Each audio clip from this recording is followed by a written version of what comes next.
Nga dita e gjeshme, debutuesi në ligën e parë të futbollit Shkëndija Araçinës me trajnerin përgjegjës Berat Imerin ka nisur përgatitjet për kampionatin e ri 2026-2027.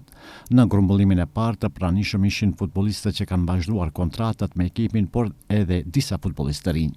Deri më 5 korrik krahas seancave stërvitore do të kryhen edhe kontrollet mjekësore, ndërsa nga data 6 deri më 16 korrik në qendrën sportive të Mavrovës do të zhvillohet faza kryesore e përgatitjeve, përfshirë edhe 4 ndeshje kontrolluese. Ndeshja e parë, që tashmë është caktuar, do të zhvillohet më 2 korrik kundër Sileksit të Kratovës.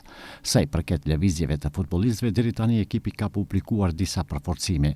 Besir Demiri, i cili në kampionatin e kaluar ishte pjesë e Rabotničkit, Marko Simonovskit nga Bashkimi dhe Mateus Lemos që vin nga Makedonia Gjorqe Petrov.